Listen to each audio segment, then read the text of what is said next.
گاؤں میں پھیلنے والی ایک ہی خبر نے میری زندگی کا خون کھول دیا۔ میری بہن ساجد خان کے بگڑے ہوئے بیٹے کے ساتھ بھاگ گئی ہے۔ گاؤں والوں کی زبانیں زہر میں بجھی ہوئی تھیں اور میں ہر لفظ اپنے سینے میں گھومتا ہوا محسوس کر رہا تھا۔ شام ڈھلتے ہی ماں کا بین ایسے اٹھا کہ پورا محلہ دیواروں کے اوپر چڑھ کر تماشا دیکھنے لگا۔ بال بکھرے ہوئے، آنکھیں سرخ، گال سیاہ، جیسے کسی نے اس کی دنیا لوٹ لی ہو۔ میں دروازے سے ٹیک لگائے کھڑا تھا اور اندر ہی اندر جل رہا تھا کہ یہ سب ہماری عزت کے ساتھ کیا کھیل ہو رہا ہے۔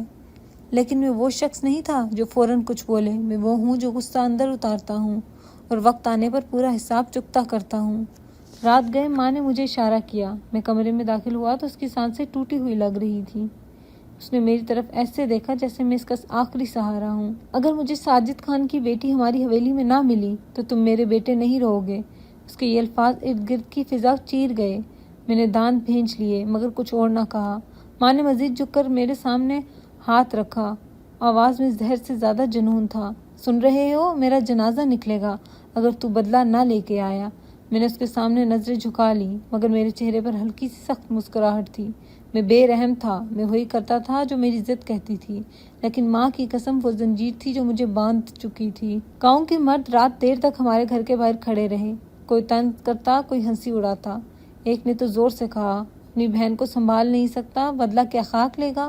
میں نے دروازہ دھڑام سے بند کیا اور دل میں کہا، مار ڈالوں گا تم سب کو، مگر ابھی نہیں۔ میں وہ لڑکا تھا جسے کمزور سمجھنے کی غلطی کوئی 2 بار نہیں کرتا تھا۔ رات میں سو نہ سکا، آنگن میں بیٹھ کر چھت کو گھورتا رہا۔ اندر کہیں ماں کے الفاظ کی گونج تھی اور باہر گاؤں والوں کی سرگوشیاں میرا پیچھا کرتی پھرتی تھیں۔ غیرت مر گئی ان کی، یہ بدلہ نہیں لیں گے۔ ساجد خان جیت گیا۔ میں نے ہاتھ میز پر مار کر کہا، میں نہیں ہارا، میں کبھی نہیں ہارتا۔ میری آواز سن کر ماں دروازے کے پاس آئی، آہستہ سے بولی، بیٹا میرا دل جل رہا ہے۔ میں نے پہلی بار اس کے کندھے پر ہاتھ رکھا۔ امی آپ فکر نہ کریں، آپ کا بدلہ میں خود لوں گا۔ صبح ہوتے ہی میں تیار ہو گیا۔ شہر جانے کا فیصلہ کر چکا تھا اور یہ فیصلہ ایسا تھا کہ اس کے بعد واپسی ممکن نہیں تھی۔ گھر سے نکلتے وقت ماں نے مجھے روکا نہیں، بس میری پشت پر تھپکی دے کر کہا، جا اور داغ دھو کر آ۔ اس کی آواز میں دعا نہیں تھی، آگ تھی۔ راستے میں میرا غصہ اتنا بڑھ چکا تھا کہ میں ساری دنیا کو دشمن سمجھ رہا تھا۔ میں نے موٹر سائیکل پوری رفتار سے بھگائی، جیسے خود کو سوار نہ کر رہا ہوں بلکہ اپنے اندر کے طوفان کو آزاد کر رہا ہوں۔ ہاسٹل کے دروازے تک پہنچتے پہنچتے میرے جوتوں تلے پتھر ایسے چرچرا رہے تھے جیسے پوری دنیا میری موجودگی سے خبردار کر رہی ہو۔ دروازہ کھٹکھٹایا تو گھنٹی کی آواز اندھیرے کو چیر کر دور تک پہنچی۔ وارڈن نے دروازہ کھولا تو اس کے کپڑے بے ترتیبی کا شکار تھے، آنکھوں میں غصہ اور تھکن تھی۔ اسے میری بدتمیزی پسند نہیں آئی مگر پھر بھی دروازہ کھول دیا۔ اس نے سر کھجایا اور بڑبڑاتے ہوئے وہ کہا، رات کے اس وقت کون آ جاتا ہے؟ کوئی تہذیب بھی ہوتی ہے۔ میں نے اونچی آواز میں کہا، مجھے تہذیب نہیں چاہیے، کام چاہیے، دروازہ کھولو جلدی۔ وہ ہکا بکا مجھے دیکھتی رہی مگر پھر پیچھے ہٹ کر راستہ دے دیا۔ اس نے گارڈ کو اشارہ کیا کہ ساتھ چلو۔ شاید اسے لگا میں کوئی بدنیت شخص ہوں۔ میں نے تیز قدموں سے آگے بڑھتے ہوئے پورے ہاسٹل کا جائزہ لیا۔ سامنے دیواروں پر حفاظتی کیمرے لگے تھے، راہداری میں لائٹس چپک رہی تھی اور ایک کمرے کے باہر 2 لڑکیاں آہستہ سے باتیں کرتی دکھائی دیں۔ انہوں نے مجھے دیکھ کر چپکے سے دروازے بند کر لیے۔ مجھے ان چیزوں کی پرواہ نہیں تھی، لیکن پھر بھی میرے ذہن میں ایک ہی بات آئی، یہ سب گواہ بن سکتے ہیں مگر مجھے کسی کی پرواہ کب رہی ہے؟ وارڈن نے چلتے ہوئے نیند بھرے لہجے میں کہا، آپ کو جس لڑکی سے ملنا ہے وہ بہت سیدھی ہے، پڑھنے میں اچھی، جھگڑوں سے دور۔ آپ رات میں کیوں آئے ہیں؟ میں نے بغیر دیکھے جواب دیا، ضرورت ایسی تھی اور یہ کام دن کی روشنی میں نہیں ہو سکتا تھا۔ اسی دوران ایک لڑکی واش روم سے نکلی، ہاتھ میں پانی کی بوتل تھی۔ اس نے مجھے دیکھا تو ٹھٹک گئی۔ میں نے اس کی آنکھوں میں خوف دیکھا۔ وہ آہستہ سے بولی، مس وارڈن یہ کون ہے؟ وارڈن نے اس کی طرف ہاتھ ہلا کر کہا، اپنے کمرے میں جاؤ، رات زیادہ ہو رہی ہے۔ لڑکی واپس چلی گئی مگر جاتے جاتے کہنے لگی، یہ پہلے کبھی یہاں نہیں آیا، احتیاط کریں۔ میری برداشت کا پیمانہ لبریز ہونے لگا۔ میں نے وارڈن کو گھورا، کتنی دیر لگاؤ گی؟ بس یہ رہا اس کا کمرہ، وہ بولی۔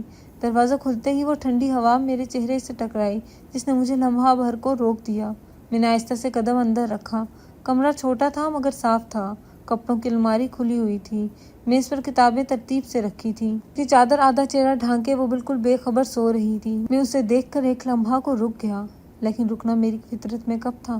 میں نے وارڈن کو ہاتھ کے اشارے سے باہر جانے کا کہا۔ جیسے ہی دروازہ بند ہوا میں بستر کے پاس آیا۔ دل نے دھکا دیا، یہ وہ دشمن نہیں جس نے ماں کی زندگی برباد کی، لیکن فوراً ذہن نے کہا، یہی تو اس کی کمزوری ہے، اسی سے تو وار ہوگا۔ میں نے ہاتھ بڑھایا، اس کے بال پکڑے اور جھنجھوڑ کر اٹھایا۔